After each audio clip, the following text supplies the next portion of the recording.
ناظرین، اگر آپ ہمارے چینل میں نئے ہیں تو ہمارا چینل یس سر چینل کو سبسکرائب کریں اور بیل آئیکن کو دبائیں تاکہ نئے نئے ویڈیو اپلوڈ ہوتے ہی آپ تک نوٹیفیکیشن کے ذریعے پہنچ سکے۔ جزاک اللہ۔ حضرت بالکل قریب ہیں۔ گزارش ہے کہ حضرت کے آنے سے پہلے ہی ہم لوگ پورے چاق و چوبند ہو کر بیٹھے اور جس شخصیت کا مجھے اور آپ کو انتظار ہے اس شخصیت کو ہم سمجھنے کی کوشش کریں۔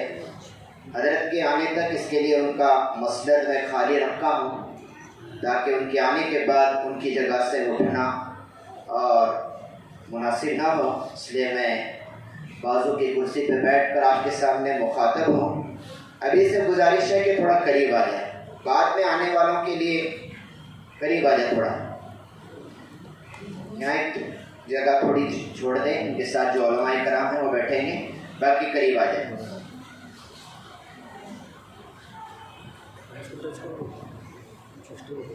یہ اہل اللہ کی مجلس ہے، تصوف، اہل تصوف، جن کو عام زبان میں جس کو ہم سمجھنے کے لیے کہتے ہیں ولی، اللہ تعالیٰ کے اولیاء۔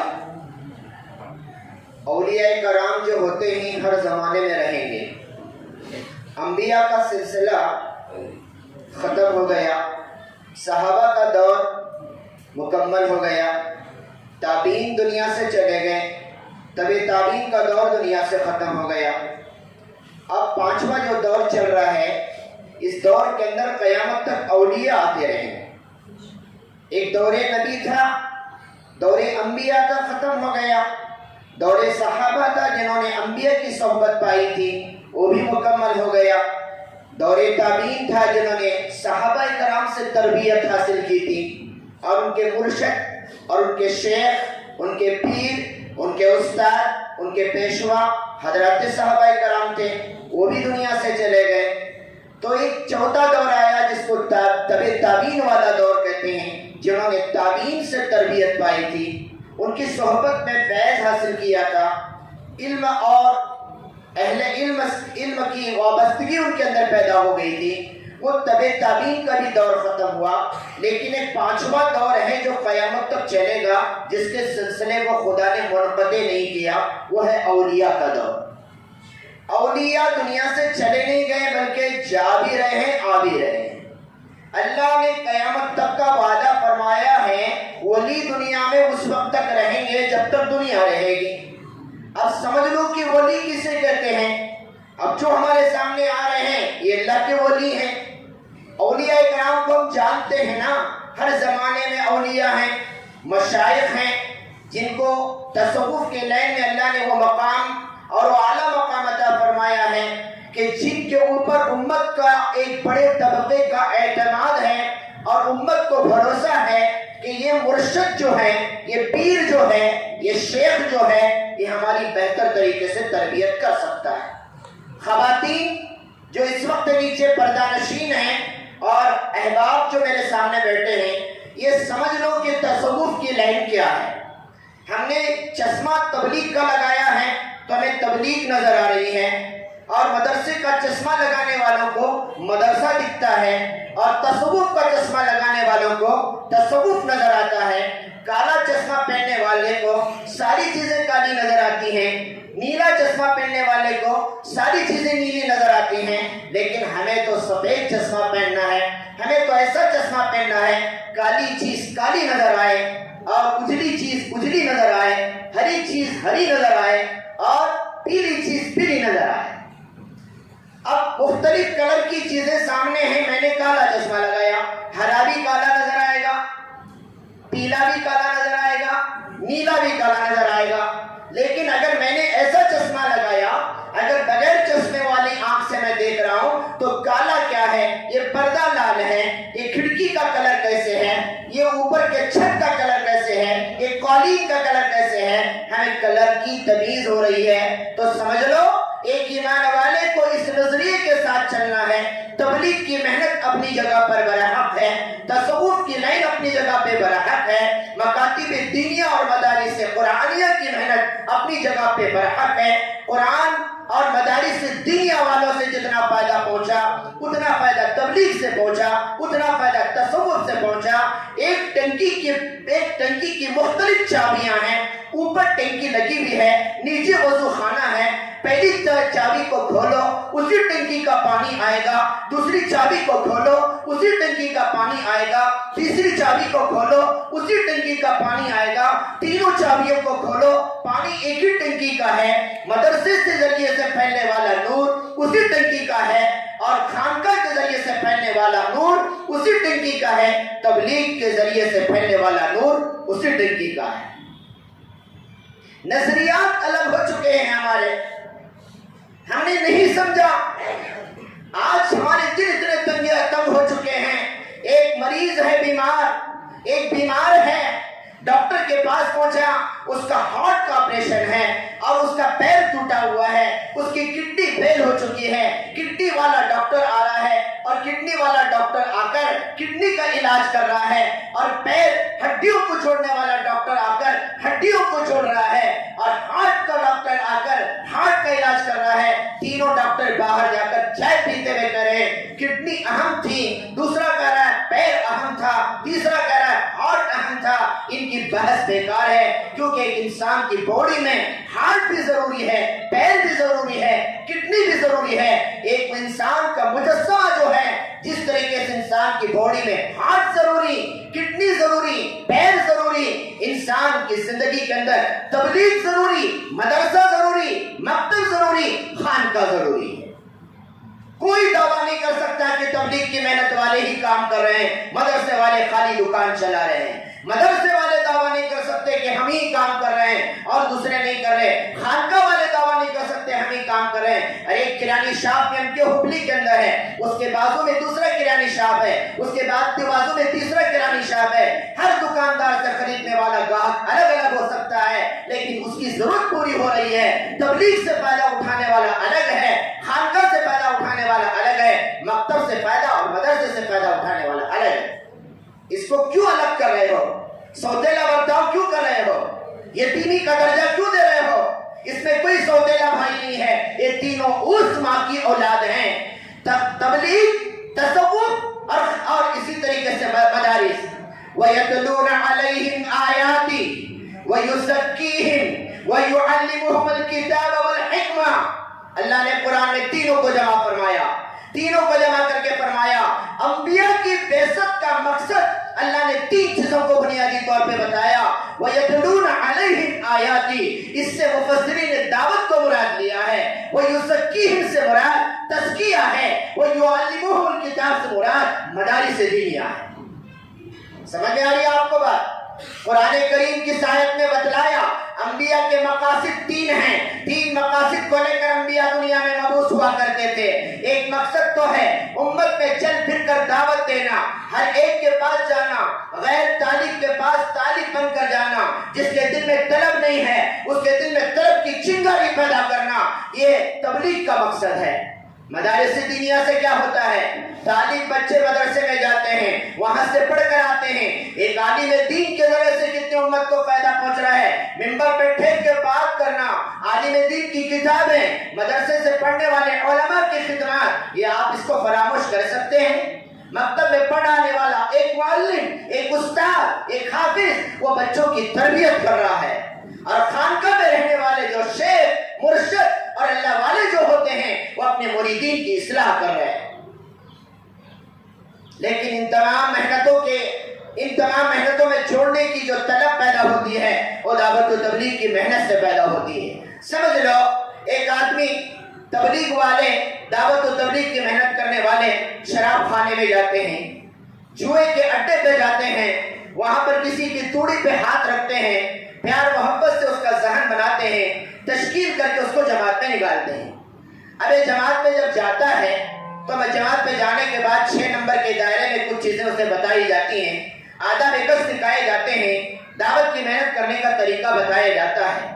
وہ آدمی جناب کے امیر صاحب سے پوچھتا ہے کہ میری نماز کے اندر اراکین کتنے ہیں، فرائض کتنے ہیں، غسل میں فرض کتنے ہیں، وضو میں فرض کتنے ہیں؟ تو امیر صاحب کہتے ہیں میں مفتی نہیں ہوں، آپ مفتی کے پاس جاؤ، عالم کے پاس جاؤ اور یہ مسئلے ان سے پوچھو، کیونکہ تبلیغ والوں کو مسئلے بتانے کی اجازت حضرت مولانا الیاس صاحب نے نہیں دی، مولانا یوسف صاحب نے نہیں دی، حضرت جی رحمت اللہ علیہ نے نہیں دی۔ اب ایک تبلیغ والا، امیر بن کر چلنے والا جب کوئی اس سے مسئلہ پوچھتا ہے تو اس کو کہنا پڑتا ہے علماء سے جاؤ۔ اب یہ گیا تھا شراب کھانے سے، یہ گیا تھا جمعے کے اڈے سے، تبلیغ میں جانے کے بعد اسے نماز اور دین کے تمام چیزوں کو جاننے کا شوق پیدا ہوا۔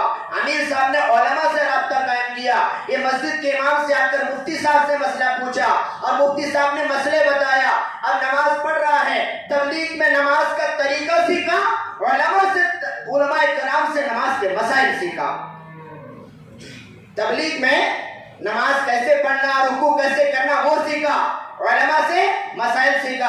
اب نماز پڑھ رہا ہے، دماغ بازار میں ہے، نماز پڑھ رہا ہے، دماغ مارکیٹ میں ہے، نماز پڑھ رہا ہے، دل جو ہے بیوی کی طرف ہے، بچوں کی طرف ہے، نماز پڑھ رہا ہے، موبائل میں جو غلط چیزیں دیکھا تھا وہ نماز میں سامنے آ رہی ہیں۔ اب اس کا مسئلہ پوچھنے کے لیے جب کسی مفتی کے پاس گیا، مفتی صاحب نے کہا کسی اللہ والے سے بیعت کر لو، کسی اللہ والے سے بیعت کر لو۔ وہ اللہ والے کے پاس گیا، اللہ والے کی جوتیوں کو سیدھی کیا، حضرت نماز پڑھ رہا ہوں، تبلیغ میں جا کے نماز سیکھا، علماء سے مسئلے سیکھا، لیکن نماز میں دل نہیں لگ رہا، ظاہر تو بنایا، باطن بننے کو تیار نہیں، گاڑی تو خریدا لیکن پیٹرول نہیں ہے۔ خانقاہ کو سمجھا رہا ہوں، سنو، تبلیغ میں جا کر گاڑی خریدا، مدرسوں میں جا کر اس کا وہ گاڑی، تبلیغ میں جا کر اور مدرسوں کے ذریعے سے اس کے پاس گاڑی تو آ گئی، لیکن اس میں پیٹرول نہیں ہے، وداؤٹ پیٹرول کی گاڑی چل نہیں سکتی۔ اجی حضرت جماعت میں جا رہا ہوں لیکن جب بھی نماز پڑھتا ہوں تو گشتوں میں گیا تو وہ ذکر ہے، نماز پڑھ رہا ہوں تو ملاقات کر رہا ہوں تو وہ ذکر ہے، نماز میں دل نہیں لگ رہا۔ مفتی صاحب نے کہا کہ اچھا آپ کو مسئلے بھی معلوم ہو گئے، نماز کا طریقہ بھی آ گیا، آپ کسی اللہ والے سے بیعت کر لو۔ اب آیا پیر صاحب کے پاس، حضرت بیعت کرا لیجئے، دودھ پلا کے بیعت نہیں ہونا ہے۔ ہمارے شیخ حضرت مولانا صلاح الدین صاحبی میرے مرشد ہیں، میرے شیخ ہیں، اللہ ان کی عمر میں برکت عطا فرمائے۔ میں نے 10 مہینے پہلے ان سے بیعت کی ہے، اس سے پہلے حضرت مولانا طلحہ صاحب سے میں بیعت تھا، ان کے انتقال کے بعد ان سے رجوع کیا ہوں۔ یہ میرے روحانی ڈاکٹر ہیں، اگر کسی نے اپنا بڑا نہیں بنایا تو سمجھ لو کہ خود بڑا بن گیا تو شیطان اس کا بڑا ہو گیا، شیطان اس کا بڑا ہو گیا۔ ہم مرشد کے پاس آ کے کہہ رہے حضرت نماز میں نہیں لگ رہا، مرشد کہہ رہے ہیں کہ دھیان پیدا کرنے کے لیے روزانہ فجر کی نماز کے پہلے یا فجر کی نماز کے بعد تسبیحات کی پابندی کر، اور تسبیح کے مان کے نہیں سرگانا، سبحان اللہ سبحان اللہ سبحان اللہ سبحان اللہ سبحان اللہ سبحان اللہ سبحان اللہ سبحان اللہ، یہ طریقہ ہے نا ہمارا۔ اب کب آئے تمہیں؟ سبحان اللہ سبحان اللہ سبحان اللہ سبحان اللہ۔ بھائی ادھر قریب آ جاؤ، دیکھو باہر مجمع کھڑا، میں پہلے ہی بولا تھا، پورا آگے آ جاؤ، ابھی مجمع آئے گا، حضرت کے آنے تک ذرا اور قریب 1 گھنٹے کے لیے ارادہ کرو، جسموں کو ملا کر بیٹھیں گے، اللہ اس مجلس میں ہمارا دل ملائے گا انشاءاللہ، جسم ملیں گے، مت ڈرو۔ ابھی اس وقت قرآن سوشل ڈسٹینس نپو سوشل ڈسٹینس، قریب آ جاؤ، کچھ علماء آ رہے ہیں، 8-10 ہیں سامنے جگہ ہے، باقی آ جاؤ قریب۔ بھائی میرا موضوع کو کاٹو مت، اس موضوع کو آپ کو حضرت واضح نہیں کریں گے، میں واضح کر رہا ہوں۔ حضرت یہ نہیں بتائیں گے تصوف کی لین کیا ہے، حضرت اصلاحی بیان کریں گے۔ آ جاؤ جلدی آ جاؤ۔ اب اس کے بعد جگہ بھر گئی، نیچے چلے جاؤ، اب یہاں پر اوپر آنے کی ضرورت نہیں، یہاں کا جگہ فل ہونے کے بعد درمیان میں کوئی ڈسٹرب نہ کرے، جتنی گنجائش ہے مسجد میں اتنی گنجائش باہر ادھر نیچے کے حصے میں بیٹھ سکتے ہیں، بیٹھ جاؤ، وہیں پہ بیٹھو، وہیں پہ آ جاؤ آگے۔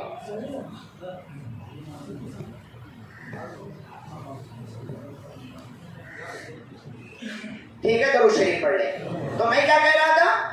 اب شیخ کے پاس جا کر کہہ رہا ہے حضرت نماز میں دل نہیں لگ رہا، نماز میں کتا بلی آ رہے ہیں، نماز میں گھر کے اندر کی جھگڑے آ رہے ہیں، نماز کے اندر بیوی کا چہرہ آ رہا ہے، بیوی کو چلا کو آیا تو وہ نماز میں آ رہے ہیں، گھر میں پاکٹ کہاں رہ جاتا سو بسرا جا، لیکن گھر میں نماز میں ٹھہرا تو یاد آیا چابی کہاں رکھوں، پاکٹ کہاں رکھوں. اب اس شیخ صاحب کے پاس آئے تو شیخ صاحب نے کہا تسبیحات پڑھا کر، لیکن من کے نہیں سرکانا. سبحان اللہ سبحان اللہ سبحان اللہ سبحان اللہ سبحان اللہ، ادھر ادھر دیکھ رہے ہیں. تسبیح کرنے کا طریقہ شیخ بتا رہے ہیں. دو زانوں بیٹھ، وضو کے ساتھ بیٹھ، قبلے کی طرف رخ کر اپنے دھیان کو اللہ سے جوڑ، ایک ایک من کا سرکارہ ہے. سبحان اللہ، اللہ کی ذات پاک ہے. الحمدللہ، تمام تعریفیں اللہ کے لیے ہیں. اللہ اکبر، اللہ بڑے ہیں. اس کے استحضار کے ساتھ، اللہ کے استحضار کے ساتھ تو ذکر کرے گا، قرآن پڑھے گا، اپنی معمولات کو سدھارے گا. گھر میں جا رہا ہے تو سلام کر کے سیدھا پیر رکھ کے، بیت الخلا جا رہا ہے تو الٹا پیر رکھ کے، دعا پڑھ کے، سونے سے پہلے کی دعا، اٹھنے کے بعد، سو کر اٹھنے کے بعد کی دعا، کھانے سے پہلے، کھانے کے بعد، بیوی سے ملاقات کے بعد، بیوی سے بات چیت کرتے وقت سلام کا طریقہ، یہ سب سنت پر چلنے کا طریقہ، خدا کے حکموں پر اپنے آپ کو ڈالنے کا طریقہ. یہ جو روحانی طاقت ہے یہ اللہ والوں سے بیعت کرنے سے نصیب ہوتی ہے. سمجھ میں آ رہی بات؟ زندگی سنت کے مطابق ڈھلتی ہے.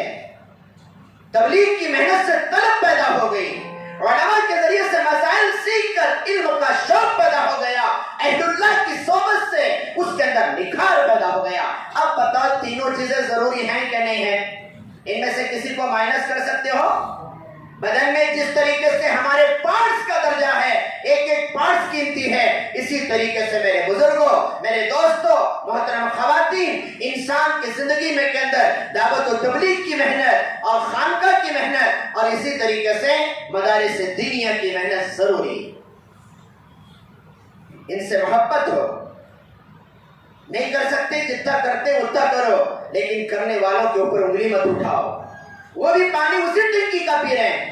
میں آپ سے پوچھتا ہوں کہ جو جتنے بڑے بڑے درگاہ ہیں نا، بڑے بڑے، جہاں پر بڑے بڑے جو اللہ والے دفن ہیں اور اپنے قبروں میں زندہ ہیں، ہمارا عقیدہ ہے کہ اللہ والے اپنے قبروں میں زندہ ہیں. بل احیاء ولکن لا تشعرون، قرآن کہتا ہے وہ زندہ ہیں اور وہ اس کو تم نہیں سمجھتے. یہ مقتدی شاہ ولی ہے نا، یہ ان کو کون بلایا تھا کہ انہوں آئے تھے؟ کون دعوت دیے تھے ان کو؟ یہ مقتدی شاہ ولی جو آئے ہیں، امت کی فکر اور طلب کو لے کر آئے اور یہی تو ان کی مزار بن گئی. یہ کسی اپنے بزنس کے لیے، یہ کاروبار کے لیے، یہ اپنی دکان چمکانے کے لیے نہیں آئے تھے، امت کا درد اور فکر لے کر آئے تھے. اور جس جگہ پر انہوں نے پڑاؤ ڈالا، اپنی خانقاہ بنائی، اسی جگہ پر محنت کرتے کرتے کرتے کرتے ان کا انتقال ہو گیا اور وہیں پہ دفن ہو گئے. بات سمجھ میں آ رہی؟ اولیاء کرام جو سفر کر کے آتے تھے نا، اولیاء کرام جو سفر کر کے آتے تھے نا، ان اولیاء کرام کے جو اسفار ہوتے تھے وہ دینی مقاصد کے پیش نظر ہوتے تھے. جس طریقے سے تبلیغ کی محنت کرنے والے جاتے ہیں اور محنت کرتے ہیں، لیکن چلے چاروانے کے لیے جا کر دن گن گن کر واپس آتے ہیں. ولی اس وقت جو نکلتے تھے وہ دن گن کے نہیں لگاتے تھے، بلکہ یم کے حبلی جانا ہے، جب تک یم کے حبلی میں مکمل دین زندہ نہیں ہوگا وہیں پہ محنت کرتا رہوں گا، چاہے محنت پوری ہو جائے چاہے میری عمر ختم ہو جائے. یہ ولیوں کا مقصد ہوتا تھا. مسائل کی لائن میں 4 امام ہیں. کسے کسے معلوم ہے؟ چاروں اماموں کے نام ذرا ہاتھ اٹھاؤ. پوچھتا نہیں. 4 اماموں کے نام کسے معلوم ہے؟ ہم مسلمان ہیں نا، ہم مسلمان ہیں. کس کے امتی ہیں؟ حضرت محمد صلی اللہ علیہ وسلم کے امتی ہیں. ہم اللہ کے بندے ہیں، رسول اللہ کے امتی ہیں. ہماری شریعت کون سی ہے؟ محمدی ہے. سرکار کی شریعت، محمد رسول اللہ کی شریعت. ہم ملت ابراہیمی سے تعلق رکھتے ہیں. ہم مسلک کے اعتبار سے حنفی ہیں یا شافی ہیں یا مالکی ہیں یا حنبلی ہیں. کتنے امام؟ امام ابو حنیفہ رحمت اللہ علیہ دنیا کا آدھا حصہ 1 روپے میں سے 50 پیسے یعنی 50% لوگ پوری دنیا میں امام ابو حنیفہ رحمت اللہ علیہ کو فالو کرتے ہیں. یہ سب سے بڑے امام ہیں. ان کے بعد دوسرے امام حضرت امام شافعی رحمت اللہ علیہ. یہ امام شافعی رحمت اللہ علیہ ان کے ماننے والے ہمارے ہندوستان میں زیادہ تر کوکن اور ساحلی علاقوں میں آباد ہیں. جو کوکن کا علاقہ سمندر سے ملا ہوا ہے, امام شافعی رحمت اللہ علیہ کے ماننے والے, ان کو ماننے والے پوری دنیا میں 25% لوگ ہیں, 25%. امام ابو حنیفہ کو ماننے والے 50%, امام شافعی کو ماننے والے 25%. کتنے ہو گئے؟ 75. بچے کتنے؟ 25. امام احمد اور امام مالک ان دونوں کے فالوور جو ہیں, ان دونوں کو ماننے والے, ان کو فالو کرنے والے پوری دنیا میں 12.5. 25 کے اندر یہ دونوں بھی ہیں. جیسے فیس بک اکاؤنٹ کے اندر کسی کو فالو کرنے والوں کی تعداد بڑھتی ہے, پوری دنیا میں حضرت امام ابو حنیفہ رحمت اللہ علیہ کے ماننے والے سب سے زیادہ ہیں. اس کے بعد امام شافعی, اس کے بعد امام احمد اور امام مالک رحمت اللہ علیہ. یہ مسائل اور فقہ کے لین کے ہمارے 4 امام. ہم کس مسلک سے تعلق رکھتے ہیں؟ ارے سب حنفی ہوں گے, کوئی شافعی ہے اس میں؟ ہم سب ابو حنیفہ رحمت اللہ علیہ کو فالو کرنے والے ہیں. اسی طریقے سے تصوف کے لائن میں بھی 4 امام ہیں. تصوف کے لائن میں کتنے امام ہیں؟ سمجھ میں آ رہا؟ اب تک تو یہ معلوم تھا اکثر لوگوں کو کہ فقہ کے لائن کے 4 امام, اب تصوف کے لائن کے بھی 4 امام ہیں. رسول اللہ کے صحابہ تو بے شمار ہیں, لیکن مشہور کتنے ہیں؟ 4.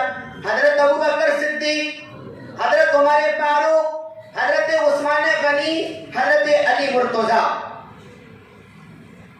آسمانی کتابیں اور بے شمار صحیفے اللہ نے اتارا, ان میں سے مشہور کتنی ہو گئی؟ 4. قرآن مجید, تورات, زبور اور انجیل. بے شمار فرشتوں کو اللہ تعالیٰ نے اتارا, ان فرشتوں میں مشہور فرشتے کتنے ہیں؟ 4. حضرت جبرائیل, حضرت میکائیل, حضرت اسرافیل, حضرت عزرائیل. ائمہ تو دنیا میں بہت سے گزرے ہیں, لیکن 4 اماموں کو اللہ نے مشہور کیا, امام ابو حنیفہ, امام شافعی, امام مالک, امام احمد. اور تصوف کے لائن کے اندر بہت سارے اولیاء کرام دنیا میں آئے, لیکن مشہور 4 تصوف کے امام دنیا میں مشہور ہو گئے. انہی کی طرف نسبت کرتے ہوئے 4 سلسلے چلے. پہلا سلسلہ سلسلے قادریہ, دوسرا سلسلے چشتیہ, چوتھا نقشبندیہ, اور تیسرا اور چوتھا سہروردیہ. یہ چاروں سلسلے 4 اماموں کی طرف جڑے ہوئے ہیں. سلسلے قادریہ شیخ عبد القادر جیلانی رحمت اللہ علیہ کی طرف منسوب ہے. پیران پیر شیخ عبد القادر جیلانی رحمت اللہ علیہ, ان کی چلنے والے دنیا میں سلسلے کو سلسلے قادریہ کہتے ہیں. خواجہ معین الدین چشتی رحمت اللہ علیہ, خواجہ معین الدین چشتی اجمیری رحمت اللہ علیہ, جن کی درگاہ اجمیر شریف کے اندر ہے, ان کی طرف سے چلنے والے سلسلے کو سلسلے چشتیہ کہتے ہیں. خواجہ بہاؤالدین نقشبندی رحمت اللہ علیہ, خواجہ بہاؤالدین نقشبندی رحمت اللہ علیہ, ان کے طرف سے چلنے والے سلسلے کو سلسلے نقشبندیہ کہتے ہیں. خواجہ شہاب الدین سہروردی رحمت اللہ علیہ, خواجہ شہاب الدین سہروردی رحمت اللہ علیہ, ان کی طرف سے چلنے والے سلسلے کو سلسلے سہروردیہ کہتے ہیں. تو تصوف کے امام کتنے ہو گئے؟ خواجہ معین الدین چشتی, خواجہ معین الدین چشتی, اور محبوب سبحانی قطب ربانی شیخ عبد القادر جیلانی, خواجہ شہاب الدین سہروردی, اور خواجہ بہاؤالدین نقشبندی. یہ 4 تصوف کے امام ہیں. یہ 4 اماموں کے تصوف جو دنیا کے اندر کے سلسلے چل رہے ہیں, یہ چاروں تصوف کے سلسلے براہ راست حضرت رسول اللہ صلی اللہ علیہ وسلم سے جا کر ملتے ہیں. کس سے ملتے ہیں؟ رسول اللہ کے خاندان سے ملتے ہیں، کہیں حضرت علی کے واسطے سے، کہیں حضرت امام حسن کے واسطے سے، کہیں حضرت امام حسین کے واسطے سے، کہیں حضرت علی مرتضی کے واسطے سے۔ یہ چاروں سلسلے جا کر سرکار کو ملتے ہیں، یعنی ان چاروں سلسلے میں کسی نے کسی شیخ کا دامن پکڑ لیا، وہ دامن اپنے شیخ کا پکڑا ہوا ہے، وہ دامن اپنے شیخ کا پکڑا ہوا ہے۔ اس طریقے سے یہ چین بنتے بنتے کہاں جا کر لگے گی؟ سرکار دو عالم صلی اللہ علیہ وسلم کے دامن سے جا کر یہ چین مل جائے گی۔ آج سمجھ میں آ رہا ہوگا نا یہ کیا ہے؟ خانقاہ بولے تو کیا ہے، یہ پیر کا تو کیا ہے؟ پیر کا طریقہ جو ہوتا ہے بیعت کرانے کا، دودھ پلا کے کرا لیا، اپنا چھوٹا عورت کو پلایا، ہاں نامحرم کو پلایا، نامحرم سے پردہ نہیں، جھاڑو لے کو بیٹھے، عورت آپ کو پیر صاحب جھاڑو مار کو بھیج رہے، جا تیرا سب کام پورا ہوا۔ یہ پیٹ پالو پیرا ہیں، دکان چلانے والے پیرا ہیں۔ پیر وہ ہوتا ہے جو کبھی کسی نامحرم کو نہیں دیکھتا، اپنی ماں، اپنی بیٹی، اپنی بہن، اپنی خالہ، اپنی نمازی، اپنی بھتیجی، اپنی پھوپھی، ان محرمات کے علاوہ کسی نامحرم پہ نظر نہیں پڑتی، اس کو کہتے ہیں پیر۔ سب جنے آپ کو بیٹھے سامنے اور پیرا ہیں ہمارے، ویسے پیر نہیں ہیں، وہ تو پیٹ پالو پیر لوگ ہیں، جو لوگ اپنا چھوٹا عورت کو پلاتے ہیں، جو عورت کو سامنے بٹھا کر اس کی باتیں سنتے ہیں۔ ہمارے جو اس چاروں سلسلوں کے جو پیر ہیں، خواجہ معین الدین چشتی کی درگاہ پر آج نامحرم عورتیں جاتی ہیں۔ خواجہ معین الدین چشتی نے کبھی کسی نامحرم کا چہرہ نہیں دیکھا۔ خواجہ محبوب سبحانی قطب ربانی شیخ عبد القادر جیلانی کی درگاہ پر لوگ عورتیں جاتی ہیں، لیکن انہوں نے کسی نامحرم عورت کا چہرہ نہیں دیکھا۔ خواجہ قطب الدین بختیار، قطب الدین التمش رحمۃ اللہ علیہ کا جب انتقال ہونے لگا،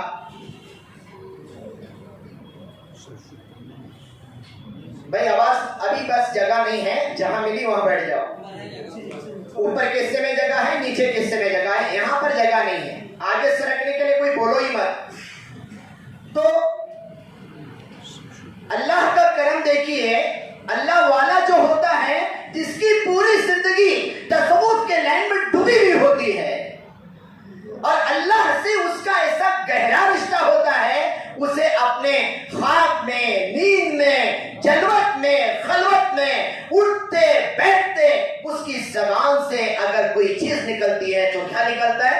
اللہ۔ کیا نکلتا ہے؟ اللہ۔ اس کے زبان سے نہیں نکلتا، اس کے دل سے بھی آواز نکلتی ہے، اللہ۔ اللہ سے ایسی محبت، جیسے جوان بچے سن رہے ہوں گے، کسی لڑکی سے کسی کو عشق ہو گیا، خوابوں میں بھی وہی، نیند میں بھی وہی، کھاتے تب بھی وہی، اٹھتے تب بھی وہی، سوتے تب بھی وہی، ہر وقت موبائل پہ اس کا میسج آیا کیا، اس کا کال آیا کیا، باتھ روم میں رہا تو بھی، ٹوائلٹ میں رہا تو بھی اس کے میسج کا ریپلائی۔ ہاں، اگر کسی سے کسی کو عشق ہو گیا، اس کا جنون دماغ میں ایسا سوار ہوتا ہے، یہ مٹی کے پھول سے جو مٹی کی بنی ہوئی ہے، لیکن اللہ والے کو اگر اللہ سے عشق ہو جائے، اس کے خوابوں میں بھی خدا، اس کی نیند میں بھی خدا، اس کی جلوت میں بھی خدا، اس کی خلوت میں بھی خدا، اس کی نماز میں بھی خدا، اس کے بیپار میں بھی خدا، وہ بازار میں بھی ہے تو خدا، وہ گھر میں ہے تو بھی خدا، اسے ہر وقت کون نظر آئے گا؟ اللہ نظر آئے گا۔ حضرت مولانا صلاح الدین سیفی صاحب جو ابھی آئیں گے، اس اللہ والے کا دیدار کریں گے، آپ لوگ دیدار کرتے ہی سمجھ لیں گے کہ دل کی کیفیت بدل جائے گی انشاءاللہ۔ جوان ہے، چہرے پہ جو اللہ تعالیٰ نے جو روپ دیا ہے، حسن دیا ہے۔ ان کے پیر ذوالفقار صاحب نقش بندی، اس وقت پڑوس ملک کے سب سے بڑے پورے ہندوستان کی مانی ہوئی شخصیت پیر ذوالفقار صاحب نقش بندی کے خلیفہ، ہندوستان میں سب سے پہلے خلافت حضرت مولانا صلاح الدین سیفی کو ملی۔ وہ اپنا واقعہ سنا رہے تھے پیر ذوالفقار صاحب نقش بندی، میری ماں بچپن میں مجھے جو لوری دیتی تھی، میری ماں، آج ہماری ماں گوارے میں ڈال کو بچوں کو کیا کرتی ہے؟ کتے بلی کی کہانیاں سنا کو جھولا جھلاتی ہے۔ شرایا کتا آیا، شرایا کتا آیا کرو. نہیں تو اب تو لیٹسٹ زمانے کی عورتیں کیا کر رہی ہیں، موبائل میں کیا تو گانا گینا لگا تو بچے کے گوارے میں رکھ کو چھوڑ دیں، انہیں گانا سن رہا. کہتا ہوں ماں کو ڈسٹرب نہیں کرنا ہے نا. لیٹسٹ زمانے کی عورتیں بچہ ذرا رویا تو موبائل میں چھوڑنے کا، چڑوا کا کارٹونا کا گیم لگا کو انہیں اس کے اندر لگنا ہی نہیں کام کر رہی ہے. اپنے ایسی تربیت کرنے والی مائیں اس زمانے میں نہیں تھی. خواجہ معین الدین چشتی رحمۃ اللہ علیہ ایک لمبے سفر سے واپس آئے. آنے کے بعد اپنے والدہ سے کہا کہ امی یہ میرا سفر بڑا کامیاب رہا. کہا کہ کیسے؟ ہزاروں لوگوں نے میرے ہاتھ پہ توبہ کر کے اسلام قبول کیا ہے. مسلمانوں پر تبلیغ نہیں کر رہا، غیروں پہ محنت کیے تھے، ان کے اخلاق اور کردار کو دیکھ کر ہزاروں لوگ میرے ہاتھ پہ کیا ہو گئے، مسلمان بن گئے. ماں نے مسکرا کر کہا بیٹے شانہ مت سمجھنا اپنے آپ کو، کمال تیرا نہیں ہے، کمال تو میرا ہے. کمال تیرا نہیں ہے، کمال تو میرا ہے. امی میں گیا تھا، میں محنت کر کو آیا، میرے ہاتھ پہ لوگ مسلمان ہوئے، کمال آپ کا کیسے؟ تو ماں نے کہا بیٹے میں نے بچپن میں کبھی تجھے بغیر وضو کے دودھ نہیں پلایا ہے. جب تو چھوٹا تھا نا تو روتا تھا، میں وضو کر کے تجھے دودھ پلاتی تھی، اور جب تک دودھ پی لیتا تھا میں درود پڑھتی رہتی تھی، اللہ کو یاد کرتی رہتی تھی. میں نے درود پڑھ کے کلمہ پڑھ کے وضو کے ساتھ دودھ پلایا ہے. یہ دودھ کی تاثیر ہے جو آج تیرے ہاتھ پہ ہزاروں لوگ مسلمان ہو. یہ ولیوں کے پیچھے ان کے لنگر چلنے والے لوگ ایسے نہیں چلتے تھے، بلکہ ان کے پیچھے جو مجمع ہوتا تھا ان کی ماؤں کی تربیت کا نتیجہ. ہماری تو پھر ذوالفقار صاحب نقشبندی بمبئی کے اندر جب آئے ہوئے تھے تو سنا رہے تھے، میری ماں مجھے گہوارے میں ڈال کے کہتی تھی اللہ اللہ کی لوری دودھ ملائی کٹوری، زلفی دودھ پیے گا عالم بن کر جیے گا، حافظ بن کر جیے گا، قاری بن کر جیے گا. کون کہتی تھی؟ ان کی امی. اللہ اللہ کی لوری دودھ ملائی کٹوری، زلفی یعنی ماں بولتی نا ذوالفقار نام ہے، پیار سے ماں کیا بلاتی تھی؟ زلفی دودھ پیے گا عالم بن کر جیے گا، حافظ بن کر جیے گا، قاری بن کر جیے گا. بچپن سے کانوں میں بچے کے عالم حافظ قاری اللہ اللہ کی صدائیں گونجے، وہ بچہ کبھی تربیت میں ناقص ہو سکتا ہے؟ یہ تربیت کا خاکہ ہے. اللہ والوں کی تربیت جو ہوا کرتی تھی ان کے مشائخ کے ذریعے سے، ان کے اساتذہ کے ذریعے سے اور ان کے ماؤں کے ذریعے سے ان کی تربیت ہوا کرتی. بات سمجھ میں آ رہی ہے؟ غالباً خواجہ قطب الدین بختیار کاکی رحمۃ اللہ علیہ کا انتقال ہونے لگا. انہوں نے وصیت نامہ لکھا، اس میں لکھا تھا، غالباً نام شاید میں بھول رہا ہوں، اس میں 4 باتیں لکھی. میری جنازے کی نماز وہ آدمی پڑھائے گا جس میں 4 خوبیاں ہو. میری جنازے کی نماز وہ آدمی پڑھائے گا جس میں 4 خوبیاں ہو. نمبر 1، بالغ ہونے کے بعد سے لے کر آج تک اس کی تکبیر اولا فوت نہ ہوئی ہو. بالغ ہونے کے بعد سے لے کر آج تک اس کی تکبیر اولا فوت نہ ہوئی ہو. نمبر 2، بالغ ہونے کے بعد سے لے کر آج تک جس کی عصر کی اذان کے بعد کی 4 رکعت سنت نماز نہ چھوٹی ہو. عصر کی اذان کے بعد کی 4 رکعت سنت نماز نہ چھوٹی ہو. عصر کی نماز اذان کی بعد کی 4 سنت کی قید اس لیے لگائی کیونکہ سنت غیر موقدہ ہے. عصر کی 4 رکعت سنت، جو آدمی سنت غیر موقدہ نہیں چھوڑ سکتا وہ سنت موقدہ کیا چھوڑے گا؟ ظہر کی موقدہ ہے، مغرب کی موقدہ ہے، عشاء کی فرض کے بعد کی موقدہ ہے، فجر کی موقدہ ہے. جو سنت غیر موقدہ نہیں چھوڑ سکتا وہ موقدہ کیا چھوڑے؟ کتنی شرطیں ہو گئی؟ 2. تیسری شرط کیا تھی؟ بالغ ہونے کے بعد سے لے کر آج تک جس کی تہجد کی نماز نہ چھوٹی ہو. کیا نماز نہ چھوٹی ہو؟ تہجد کی. چوتھی شرط یہ تھی بالغ ہونے کے بعد سے لے کر آج تک جس نے کسی نامحرم عورت کو نہ دیکھا ہو. نامحرم عورت کو نہ دیکھا ہو اپنے محرم کے علاوہ. اتنی خطرناک کنڈیشن سے جب جنازے کے لیے ان کے ورثہ نے کہا ابا کی وصیت ہے کہ یہ خوبیاں جس کے اندر ہے وہی جنازے کی نماز پڑھائے گا. ہر کوئی آتا تھا دیکھتا تھا 4 میں سے کہیں تو میری کمزوری ہے پیچھے ہٹتا تھا، کہیں سنت چھٹی ہے، کہیں تہجد چھٹی ہے، کہیں نامحرم پہ نظر پڑی ہے۔ 3 دن تک جنازہ رکھا گیا، نماز پڑھانے والا نہیں ملا۔ پورے علاقے میں اعلان کرایا گیا کہ جنازہ رکھا گیا ہے، نماز پڑھانے والا نہیں ہے، نماز پڑھانے کے لیے کوئی آ جاؤ۔ 3 دن تک جنازہ رکھا گیا، نماز پڑھانے والا نہیں ملا۔ 3 دن کے بعد ایک نقاب پوش جو گھوڑے پہ بیٹھ کے گھوڑا دوڑاتا ہوا جنازے کے سامنے آیا اور نقاب ڈالا ہوا تھا اور چہرہ چھپایا ہوا تھا جیسے ماسک باندھتے ہیں، اور جنازے کے آگے بڑھ کر نماز پڑھانے کے لیے چلنے لگا۔ لوگوں نے ہاتھ پکڑ کے پوچھا تمہیں معلوم ہے کہ 4 کنڈیشن چیک کی ہیں؟ تو جنازے کے سامنے جا کر اس جوان نے کہا اللہ تمہارا بھلا کرے، جاتے جاتے میرے راز کو فاش کر کے کیوں گئے؟ جاتے جاتے میرے راز کو فاش کر کے کیوں گئے؟ شیخ کو معلوم تھا میرا ایک مرید ہے جس کے اندر 4 خوبیاں ہیں، اور مرید چاہتا تھا میری یہ صفات لوگوں کو معلوم نہ ہو جائے۔ مرید چاہتا تھا میری صفات لوگوں کو معلوم نہ ہو، اور شیخ کو معلوم تھا میرے مرید کے علاوہ یہ خوبیاں کسی کے اندر نہیں ہے۔ لوگوں نے نقاب نکال کے دیکھا، وقت کا بادشاہ قطب الدین التمش تھا۔ وقت کا بادشاہ، اس زمانے کا بادشاہ قطب الدین التمش۔ اب بتاؤ اس زمانے کے بادشاہ اتنے بڑے دیندار ہو تو ان کی رعایا کتنی بڑی دیندار۔ ہم نے نہیں سمجھا اصل چیز کو، ہم نے آج ایک دوسرے سے لڑنا شروع کیا ہے۔ تبلیغ والوں کا جھگڑا خانقاہ والوں کے ساتھ، خانقاہ والوں کا جھگڑا مدرسے والوں کے ساتھ، مدرسے والوں کو تبلیغ والے کہتے ہیں ہمارا کام نہیں ہے، ان کا کام ہے، یہ ان کا کام نہیں ان کا کام ہے۔ کس کا کام ہے؟ سرکار کا کام۔ اگر رسول اللہ کے کام کو آپ میرا کام نہیں کہیں گے، ان کا کام نہیں کہیں گے، بتاؤ رسول اللہ کی امتی کہلانے کے قابل ہو؟ حضرت مولانا الیاس صاحب رحمۃ اللہ علیہ، حضرت مولانا یوسف صاحب رحمۃ اللہ علیہ، ہمارے جتنے دعوت و تبلیغ کے اکابرین ہیں وہ وقت کے شیخ تھے، مشائخ تھے۔ ہم اپنی اصلاح چاہیے، ہمیں اپنی تربیت چاہیے۔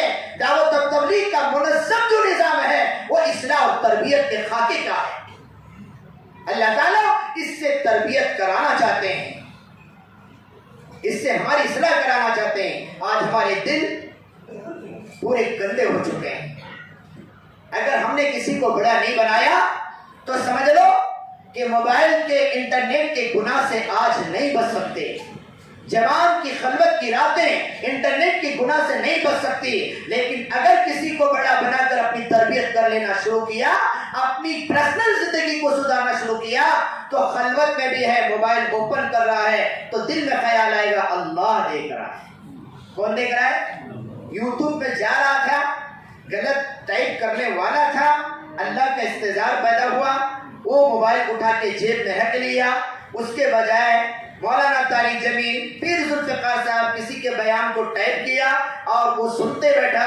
اس کا ایک تھوڑی دیر کا یہ عمل غلط سے ہٹ کر صحیح پر آنا، یہی جنت میں لے جانے کا ذریعہ بنے گا۔ اللہ تعالیٰ کوانٹیٹی نہیں دیکھتے، کوالٹی دیکھتے ہیں۔ کیا نہیں دیکھتے؟ کوانٹیٹی نہیں دیکھتے، کیا دیکھتے؟ کوالٹی، کہ میرا بندہ ڈھیر سارے اعمال لائے لیکن اسے بجا کو نہیں دیکھتے۔ عورت جب کھانا بناتی ہے تو اس میں سے ہانڈی میں کے پورے چاول کو ایک ایک کر کے دبا کو دیکھتی ہے کہ 1-2 چاول کے دانے دبا کر دیکھنے سے سمجھ لیتی ہے پورا کھانا دم ہو گیا۔ ارے 1-2 دانے پہ اندازہ لگا لیتی ہے۔ اللہ بھی ڈھیر سارے اعمال، ادھر رکھ تیرے اعمال، اللہ میں 50 چلے لگایا، رکھ 50 چلے بازو میں بیرون میں وقت لگایا ہے، مستورات میں وقت لگایا ہے، رتی کچھ تو کیا سب رکھنے کے بعد اللہ اس میں سے کون سا بھی گٹا کو ذرا بجا کو دیکھتے ہیں۔ اخلاص رکھتا ہے کہ ریاکاریت تھی؟ اخلاص نہیں، سارے اعمال کنارے۔ اللہ تو اخلاص والا عمل دیکھتے ہیں، یہ دیکھتے ہیں کہ میرے بندے کا ایک عمل جو اخلاص سے کیا ہو، اس عمل کی برکت سے سارے اعمال قبول۔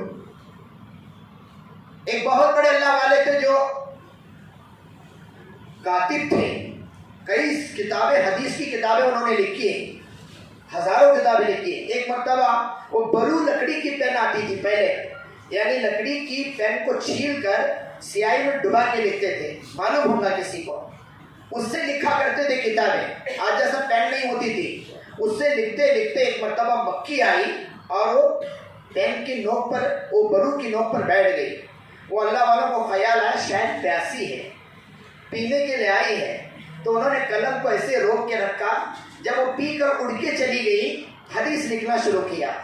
ان کا انتقال ہوا، ان کے کسی مرید نے خواب میں دیکھا، پوچھا حضرت آپ تو ہزاروں کتابیں لکھے ہیں، شاید اللہ نے آپ کی مغفرت کیا ہوگا، تو کہنے لگے اللہ نے سب ایک طرف رکھا، وہ مکی کے لیے تھوڑی دیر جو قلم کو روکا تھا اس کے صدقے میں میری مغفرت ہو گئی، اس کے صدقے میں میری مغفرت ہو گئی۔ دیکھنے کو چھوٹا عمل تھا لیکن اللہ کے یہاں قبول ہو گیا۔